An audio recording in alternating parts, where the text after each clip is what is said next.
Vous êtes ancien secrétaire d'État au numérique. Là, qu'est-ce qu'on peut faire là-dessus? Parce que ça commence... Là, en ce moment, on l'a vu dans cet attentat, c'est ça qui a mené à ce drame. Hein. Et les arguments que vous donnez là, quand je vous écoute à l'instant, c'est que vous êtes sur la position d'Éric. Hein. Vous dites oui, on aurait pu l'éviter. Hein. Bah oui, c'est ça. Ah oui. Les arguments que vous donnez, excusez-moi, moi je vous dis ce que j'entends. Hein. Vous dites oui, on avait des éléments. Oui, on avait des. Je vous dis. Oui, on avait fait. Aujourd'hui. Ce qui est fou dans votre question, Cyril, c'est que si on répond oui à la question, c'est atroce. Si on répond non, c'est atroce aussi. Donc, permettez de ne pas répondre. Mais sur ce sujet des réseaux sociaux, qu'est-ce qu'ils auraient permis de faire? Il y a deux choses. Tout le monde a beaucoup parlé d'anonymat, mais on s'en fiche de l'anonymat dans notre histoire. Il y a eu très peu d'histoires anonymes dans cette. Les gens ont parlé avec leur vrai nom sur les réseaux sociaux, malheureusement. Et le père, il a même mis son 06. Et c'est vrai, oui, il n'était pas caché, il était juste derrière.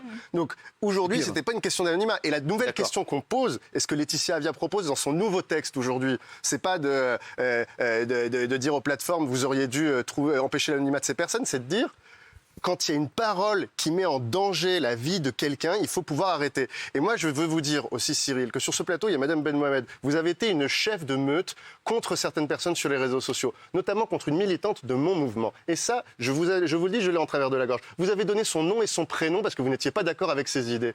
Vous avez continué...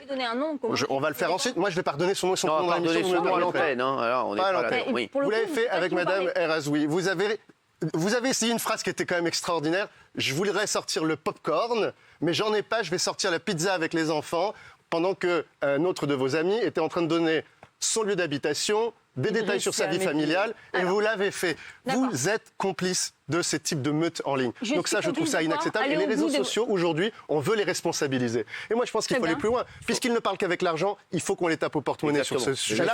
Et il faut engager la responsabilité pénale de leurs représentants en France. Par contre, puisque vous Il venez n'agit pas, m'invectiver, il va en s'il vous plaît, tôle, il j'aimerais paye bien une qu'on amende, parle et il doit être là. Mais ça, il faut le faire. Vous le dites, vous êtes député. Je l'ai proposé depuis 3 ans à plusieurs reprises. Vous êtes Maintenant, on ancien accélère. secrétaire d'État au numérique. Pourquoi c'est pas passé, ça? C'est pas passé parce que vous avez vu qu'on a fait une première proposition de loi. Moi, je vais vous dire pourquoi c'est pas refusé. passé. Parce que ça rapporte beaucoup d'argent. Non, je crois pas. Le Conseil constitutionnel ne regarde pas l'argent. Oui, mais bon, moi je pense qu'il y a des lobbying qui font que ça passe pas parce que ça rapporte énormément d'argent. Alors, regardez d'ici la fin de l'année. Qui sait que ça peut pas passer. Regardez d'ici la fin de l'année. Au niveau européen, avec Thierry Breton, on va faire passer des choses. Et au niveau français, on va faire passer des choses. La haine, Cyril, est un produit de consommation. Et Twitter, par exemple, sans la haine, n'a plus de clients. Mais c'est évident. C'est comme, non, mais je veux dire, Il y a les chats quand même, les vidéos. C'est sa matière première. Comme le charbon ou la houille sont des matières premières.